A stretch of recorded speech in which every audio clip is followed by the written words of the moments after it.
জুলাই আগস্টের গণহত্যা ও মানবতাবিরোধী অপরাধে জড়িত থাকার অভিযোগে গ্রেপ্তার হওয়া সাবেক ৯ মন্ত্রীসহ ১৩ জনকে আন্তর্জাতিক অপরাধ ট্রাইব্যুনালে হাজির করা হয়েছে।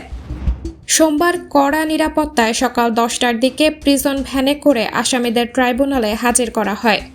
পরে তাদের গ্রেপ্তার দেখিয়ে কারাগারে পাঠানোর নির্দেশ দেন ট্রাইব্যুনাল।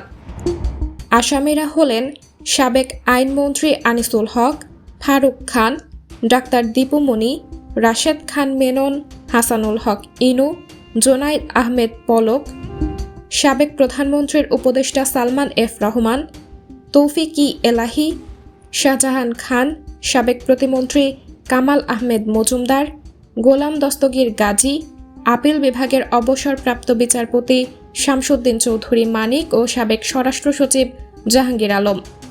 অন্য একটি মামলায় রিমান্ডে থাকায় আব্দুর রাজ্জাককে আজ ট্রাইব্যুনালে হাজির করা হয়নি। ট্রাইব্যুনাল থেকে কারাগারে নেবার সময় আসামিদের অনেককেই হাসি মুখে দেখা যায়। তবে এর মধ্যে হাতজোড় করে দোয়া চাইতে দেখা যায় সাবেক ডাক, টেলিযোগাযোগ ও তথ্য প্রযুক্তি প্রতিমন্ত্রী জুনায়েদ আহমেদ পলককে। এ সময় সাংবাদিকদের উদ্দেশ্য করে হাত দিয়ে মোনাজাত ইঙ্গিত করে দোয়া চেয়েছেন সাবেক এই প্রতিমন্ত্রী। এর আগে গত ২৭ অক্টোবর আন্তর্জাতিক অপরাধ ট্রাইব্যুনাল জুলাই আগস্ট গণহত্যার মামলায় কারাবন্দী সাবেক ২ উপদেষ্টা, সাবেক ১০ মন্ত্রী, ১ সেনা কর্মকর্তা ও সাবেক ১ সচিব, ১ বিচারপতি সহ ২০ জনকে হাজির করতে নির্দেশ দেয়। এর মধ্যে ১৪ জনকে ১৮ নভেম্বর হাজির করতে বলা হয়।